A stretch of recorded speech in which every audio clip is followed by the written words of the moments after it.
পিডিস math ক্লাসে সকলকে স্বাগত। আজ আমি ক্লাস 11-এর জটিল সংখ্যা চ্যাপ্টার এমসিকিউ কোশ্চেনগুলো সলিউশন করব। বইয়ের পেজ নম্বর হলো 344। এমসিকিউর একের কোশ্চেনটা আছে, যদি Z bar equal to -3 + 5i হয় তবে জেডের মানটা কত। তাহলে জেড বার সমান দেওয়া আছে -3 + 5i, বের করতে হবে জেডের মানটা কত। জেডের মান হবে এর অনুবন্ধীটা, তাহলে -3 - 5i, এইটা হলো জেডের মান। কী করে এলো? কারণ আমরা পড়েছিলাম জেড বার তার উপরে বার মানে জেডটাই ফিরে আসে। তাহলে এখানে জেড বার সমান দেওয়া আছে কি -3 + 5i, তাহলে জেড বারটার উপরে আবার যদি বার চাপাই তাহলে জেডটাই ফিরে আসবে। তাহলে এইটার বার মানে হয়ে যাবে -3 - 5i, তাই এখানে অ্যান্সার হবে অপশান এ একটা, -3 - 5i। এরপরে দুইয়ের কোশ্চেনটা আছে, জেড ইকুয়াল টু -2 - -5 এইটা হয় তাহলে জেড বারের মান কত। তাহলে জেড ইকুয়াল টু দেওয়া আছে -2 - -5, তাহলে এটাকে আমরা লিখতে পারি 5 × -1, তাহলে -2 -√5 × √1 মানে হচ্ছে i, তাহলে এইটা হলো। এবার বের করতে হবে জেড বার, তাহলে জেড বার সমান হবে -2 + √5i। এখানে অপশানে √1টাকে i আকারে লিখে নিই, তাহলে দেওয়া আছে এখানে জেড ইকুয়াল টু -2 -√5, তাহলে জেড বার সমান কত হবে -2, এইটা হচ্ছে i যুক্ত পদ, তাহলে তার আগে সাইনটা প্লাস করে দেবো, তাহলে উত্তরে যাবে। তাহলে প্লাস রুটের ভেতরে -5, তাহলে অ্যান্সার হবে কতটা? অ্যান্সার হবে অপশান এ একটা। তাহলে এটা ক্যালকুলেশনটা করার দরকার নেই, সিম্পল এইটুকু করলেই হয়ে যাবে। যদি অপশানগুলো সবগুলো আই যুক্ত পদ থাকতো তাহলে এই ক্যালকুলেশনটা করতেই হতো। যেহেতু অপশানগুলোতে কোনো আই যুক্ত পদ নেই, শুধুমাত্র অপশান ডিতে আছে, যদিও সেটা 2 এর সাথে আই যুক্ত করা আছে, তাই এই ক্যালকুলেশনটা করার প্রয়োজন হলো না। শুধুমাত্র এইটুকু √5 আগে সাইনটা চেঞ্জ করে দিয়েই হয়ে গেল। এরপরে 3-এর কোশ্চেনটা আছে, কোনটা সঠিক। অপশানে এতে আছে 2 + 3i > 1 + 4i, এটা অপশান এতে আছে। অপশান বিতে আছে 3 + 3i > 6 + 2i, অপশান সিতে আছে 5 + 9i > 5 + 6i, আর অপশান ডিতে আছে কোনোটাই নয়। এখানে বলেছে কোন কমপ্লেক্স নাম্বারটা ছোট আর কোন কমপ্লেক্স নাম্বারটা বড়, এটা কোন অপশানটা সঠিক সেটা লিখতে বলেছে। এখানে জেনে রাখতে হবে যে কমপ্লেক্স নাম্বারের মধ্যে ছোট বড় তুলনা করা যায় না। বাস্তব সংখ্যায় আমরা ছোট বড় বলতে পারি, কিন্তু কাল্পনিক সংখ্যা বা জটিল সংখ্যার ক্ষেত্রে ছোট বড় নির্ণয় করা যায় না। তাই এটা এ বি সি এই 3টে অপশানের মধ্যে কোনোটাই হবে না, অ্যান্সার হবে অপশান ডি এরটা, যেহেতু কমপ্লেক্স নাম্বার বা জটিল সংখ্যা ছোট বড় বিচার করা যায় না। এরপরে 4-এর কোশ্চেনটা আছে 1 + √8 এই জটিল সংখ্যার মডিউলাস কত। তাহলে 1 + √8 আছে, তাহলে এইটাকে কমপ্লেক্স আকারে লিখবো। তাহলে 1 + √8 × -1, তাহলে 1 + √8 × √1 মানে হচ্ছে i। এবার 1 + √8 × i, তাহলে পুরোপুরি কমপ্লেক্স ফর্মে আনা হয়ে গেল। এবার এর মডিউলাস বের করতে হবে। তাহলে এর মডিউলাস কী হবে? এর মডিউলাস হবে √x² + y², তাহলে x এর মান এখানে 1, তাহলে 1² + √8 তার স্কোয়ার, তাহলে 1 স্কোয়ার মানে 1, 8 এটা √8 মানে 8 হয়ে যাবে, তাহলে √9 সমান হয়ে যাবে 3, তাহলে এখানে অ্যান্সার হবে কোনটা? অপশান সি এরটা হবে অ্যান্সার।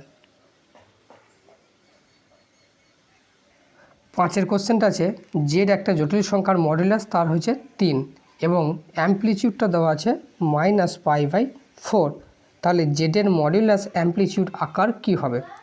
কোনো একটা জটিল সংখ্যা জেডের যদি মডুলাস হচ্ছে আর এবং আর্গুমেন্ট বা অ্যাম্পলিটিউড যদি থিটা হয়, তাহলে কমপ্লেক্স নাম্বারটাকে আমরা লিখতে পারি r × cos θ + i sin θ। তাহলে এটাকেও ঠিক একই রকমভাবে লিখব।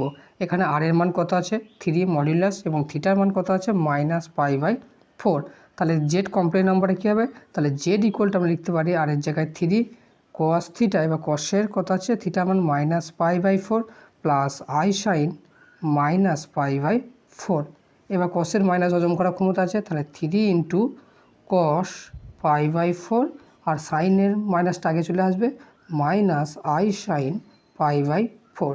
তাহলে অ্যান্সার কোনটা হবে 3 into cos π/4 minus i sine π/4। তাহলে এখানে অ্যান্সার হবে অপশান সি এরটা।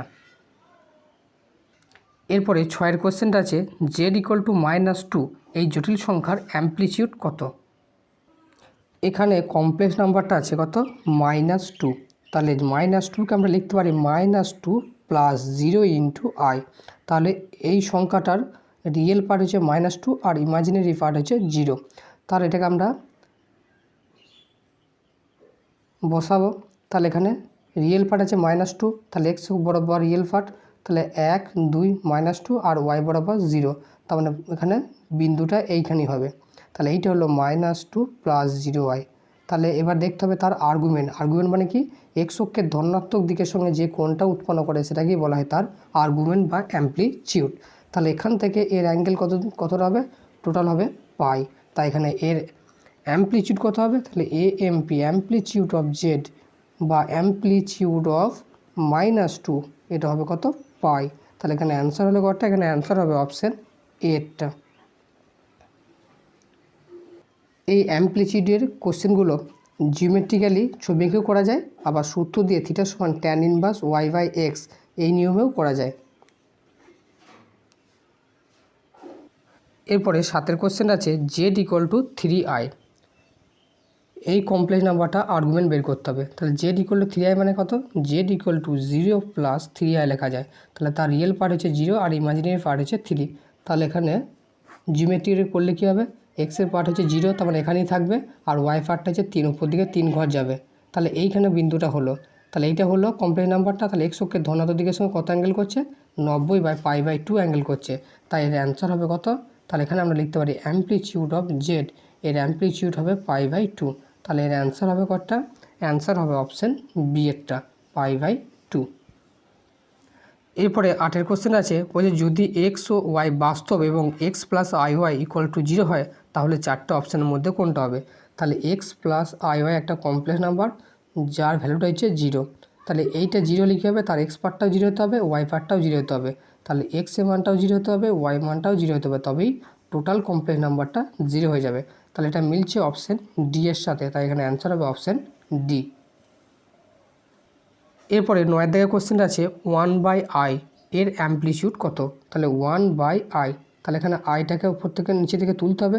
তাহলে উপর নিচে আমি i ইন্টু আই দিয়ে গুণ করব। তাহলে উপরটা হয়ে যাবে আই, নিচে হবে আই স্কোয়ার। আই স্কোয়ারের মান হয় -1, তাহলে i/-1 দ্যাট ইজ -i।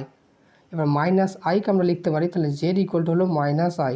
তাহলে জেড ইকুয়াল টু এটাকে আমরা লিখতে পারি 0 -1i। তাহলে তার রিয়েল পার্ট হচ্ছে 0 আর ইমাজিনারি পার্ট হবে কত -1। এটাকে আরও সিম্পলিফাই করা যায়, 0 প্লাস অফ -1 ইন্টু আই। এবার এইটাকে আমরা এখানে বসাবো, এর রিয়েল পার্ট হচ্ছে 0 এখানেই থাকবে, আর ইমাজিনারি পার্ট হচ্ছে -1, এক ঘর এখানে নামবে। তাহলে এটা এক্স অক্ষের ধনাত্মক দিকের সঙ্গে কত অ্যাঙ্গেল করছে, নিচের দিকে অ্যাঙ্গেলটা আসছে, তাহলে এটা হবে মাইনাস অ্যাঙ্গেল। তাহলে -π/2 এর আর্গুমেন্টও হবে। তাহলে আর্গুমেন্ট বা amplitude AMP of Z that is AMP of 1/i এর অ্যামপ্লিচিউড হবে কত -π/2। তাহলে এখানে অ্যান্সার হলো কটা, এখানে অ্যান্সার হবে অপশান সি এরটা -π/2। এরপরে 10 কোশ্চেন আছে, যে কোনো দুটি জটিল সংখ্যা Z1 ও Z2 এর জন্য নিচের কোনটা সঠিক। অপশান এতে একটা দেওয়া আছে, অপশান বিতে, অপশান সি এবং অপশান ডি। আমরা পড়েছিলাম যে দুটো complex number Z1 plus Z2 এদের যোগফলের মডুলাস এটা হয় less than equal to mod Z1 plus mod Z2, অর্থাৎ যোগফলের modulus less than equal to হয় মডুলাসের যোগ। তাহলে অপশান এতে কী দেওয়া আছে, এই লেস দেনটা গ্রেটার দেন দেওয়া আছে, তাহলে অপশান এটা হবে না। অপশান বিতে কী আছে, অপশান বিতে আছে argument of Z1 into Z2 equal to argument of Z1 into argument of Z2, এটাও হবে মিথ্যা। যদি বলতো যে আর্গুমেন্ট অফ Z1 ইন্টু Z2টা হয়ে যায় argument of Z1 plus argument of Z2, গুণের ক্ষেত্রে আর্গুমেন্টে এটা যোগ হয়ে যায়, কিন্তু দেওয়া আছে মাঝখানটা গুণ, তাই বিটা হবে না। অপশান সি দিকে আছে অপশান সিতে আছে mod of Z1 plus Z2 equal to mod Z1 plus mod Z2, এটাও মিথ্যা, এটা লেস দেন ইকুয়াল টু হলো সত্য হতো। তাহলে অপশান সিটা ইকুয়াল যেহেতু দেওয়া আছে তাই এটা হবে না। আর অপশান ডিতে আছে Z1 ইন্টু Z2 তার মডুলাস, এটা হবে mod Z1 into mod Z2, এটাই হলো একমাত্র সঠিক। তাহলে এখানে অ্যান্সার হবে অপশান ডি এরটা। আজকের ক্লাস এই পর্যন্তই। পরবর্তী ক্লাসে বাকি অঙ্কগুলো সমাধান করব। ভিডিওটি ভালো লাগলে অবশ্যই চ্যানেলটিকে সাবস্ক্রাইব করে দেবে, সাথে বন্ধুদের সাথে শেয়ার করতে ভুলবে না। Thanks for watching.